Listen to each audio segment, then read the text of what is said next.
Imagine stumbling upon a secret, sealed for over 2 millennia. What would you do? Would you dare to open it? In 2018, construction workers in Alexandria, Egypt, faced that exact dilemma. Buried deep beneath the earth, they found something extraordinary.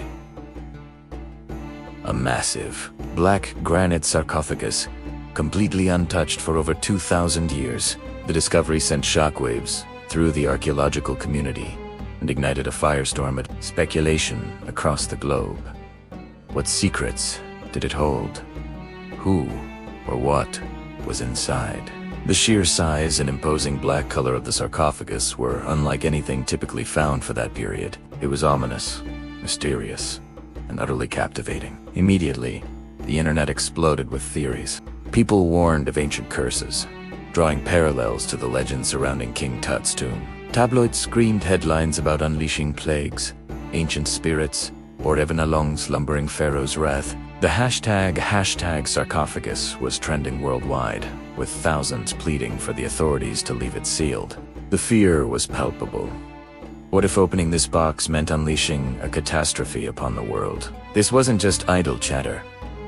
Even seasoned archaeologists were cautious. The sarcophagus was sealed with a thick layer of mortar, an unusual and very deliberate act. It suggested the builders wanted whatever was inside to stay inside, permanently. Was it a powerful ruler, a high priest? Or was it someone so feared or reviled that they needed to be locked away from the world forever? The mystery deepened with every passing hour. The Egyptian Ministry of Antiquities faced immense pressure. On one hand, the potential historical knowledge locked within the sarcophagus was priceless. It could rewrite what we know about Ptolemaic Alexandria. On the other hand, the global outcry and the unsettling nature of the find itself gave them pause. Should they respect the warnings and leave the dead to their eternal rest? Or should they risk a potential curse for the sake of science? The debate raged on.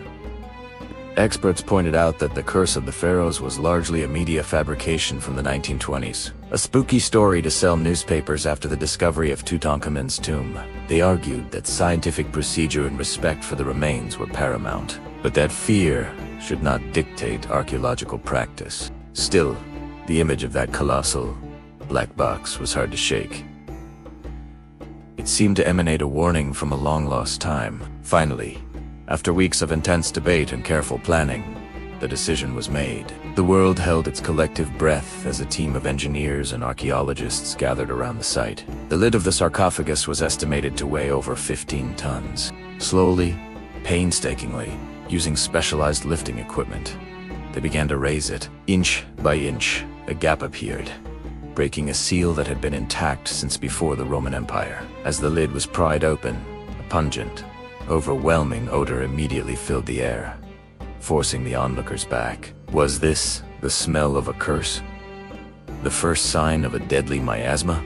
The team, equipped with masks, cautiously peered inside. The interior was not filled with gold, jewels, or the pristine mummy of a king. Instead, it was flooded with a reddish-brown liquid. It was sewahe, which had seeped into the sarcophagus over the centuries through a small crack. And floating in that foul-smelling water were the remains of not one, but 3 skeletons. The world, which had been expecting a cursed pharaoh, was stunned. Who were these 3 individuals, crammed together in this single, massive coffin? The mystery had not been solved. It had only deepened. Forensic analysis began immediately. The skeletons were determined to be those of 3 men, likely soldiers. Their bones told a grim story. One skull had a clear hole from an arrow. Another showed signs of a violent death. These weren't royals, they were warriors.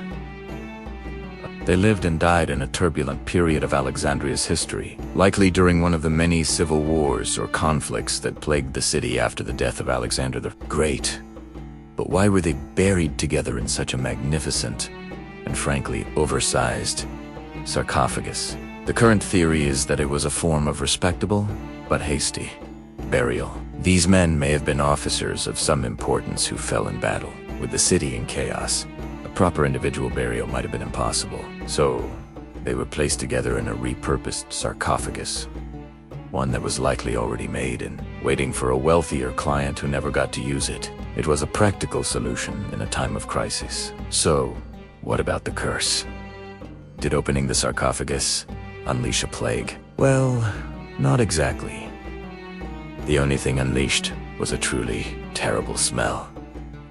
But in a humorous twist, thousands of people from around the world signed an online petition.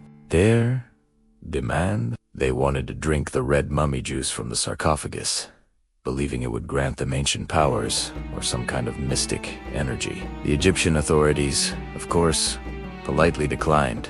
The story of the Black Sarcophagus is a fantastic reminder of how archaeology really works. It's less about curses and more about clues. It's about piecing together the lives of real people from the fragments they leave behind. These weren't powerful pharaohs or cursed spirits. They were soldiers, men who lived and died fighting for their city. Their discovery didn't unleash a curse, but it did give us a raw, unfiltered glimpse into the violent and chaotic reality of the ancient world. It's a story that began with supernatural fear and ended with a very human truth. Sometimes, the most compelling discoveries aren't the ones that confirm our myths, but the ones that reveal the gritty, complex, and fascinating lives of those who came before us. What do you think? Was it right to open the sarcophagus? Or should some mysteries be left alone? Let us know your thoughts in the comments below. And if you enjoyed this journey into the past, don't forget to like this video and subscribe to our channel for more amazing stories. Thanks for watching.